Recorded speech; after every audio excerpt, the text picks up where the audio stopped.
Hola, bienvenido. Hoy hablaremos acerca de un tema que es muy importante y siempre está presente en nosotros, y es cómo leer la Biblia. La Biblia la vamos a definir como una colección diversa de libros diversos. La Biblia contiene 66 libros escritos por más de 40 autores en un periodo de 2000 años aproximadamente. La Biblia está compuesta de dos secciones: el Antiguo Testamento, que tiene 39 libros, y el Nuevo Testamento, que tiene 27 libros. Al abrir la Biblia, cada persona, cada ser humano tiene presuposiciones al respecto. Los evangélicos tenemos las siguientes presuposiciones. Tenemos un Dios que se comunica. Eso es lo que creemos, eso es lo que hemos vivido. ¿Sí? ¿Por qué? Porque Dios ha hablado y habla a su pueblo a través de la Biblia.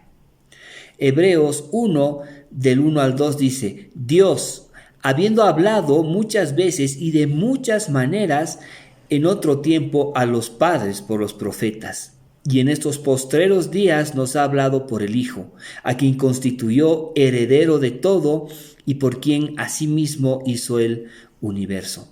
La autoría de la Biblia está basada en que Dios dice a través de ella lo que quiere decir a su pueblo. Y entendemos a esto como la doctrina bíblica de la inspiración divina. Al ser la Biblia divinamente inspirada, es por lo tanto autoritativa e inerrante, porque sabemos que Dios al hablar no se equivoca y dice la verdad, porque ese es su carácter que ha revelado en su palabra. Y recordemos siempre que Dios es santo y fiel.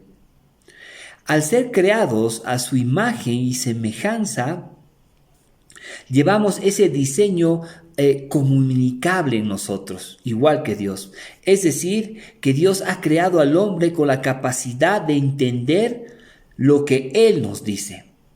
Y somos capaces de recibir y de entender su palabra, que es la Biblia. Para leer la Biblia debemos hacerlo también de acuerdo a las reglas de interpretación. Y para esto debemos identificar ese mensaje bíblico del texto bíblico. El mensaje de la Biblia es cristocéntrico. Eso es lo primero que tenemos que entender. ¿Y qué nos dice Lucas 4 del 25 al 27? Entonces Él les dijo: oh insensatos y taros de corazón para creer todo lo que los profetas han dicho. ¿No es necesario que el Cristo padeciera estas cosas y se entregara en su gloria?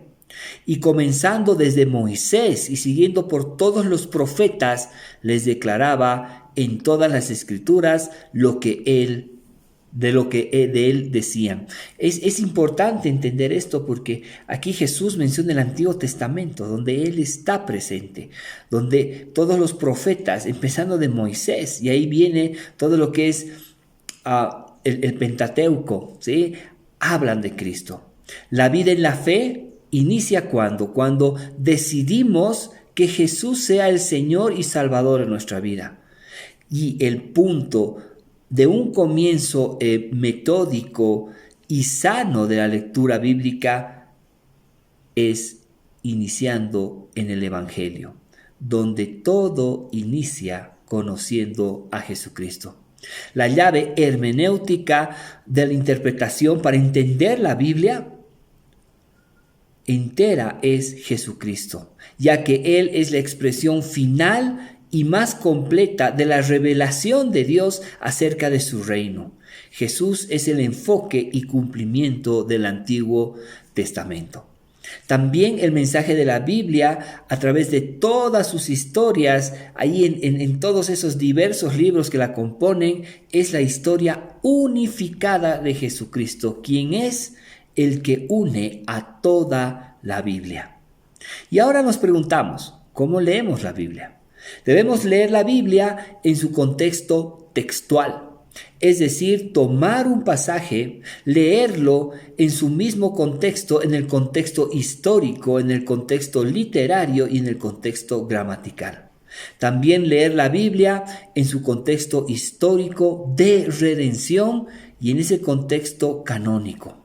Leer la Biblia en su contexto canónico significa que la Biblia está en base a todos los 66 libros que lo componen, ni uno más ni uno menos. Y la Biblia es la base de datos para una construcción teológica. Leer la Biblia también de manera intertextual. Esto significa que existen pasajes bíblicos que se explican y que se escuchan en otros pasajes. Podemos decir también que la teología bíblica es la que provee una base para entender cómo los textos de cualquier porción de la Biblia se relacionan al resto de la enseñanza bíblica con la finalidad de aprender mejor a leer y aplicar de forma correcta y ordenada la palabra de Dios y así podernos alinear a los pensamientos de Dios. Espero que este tema te haya edificado y que ahora puedas comprender mejor cómo leer la Biblia. Que Dios te bendiga.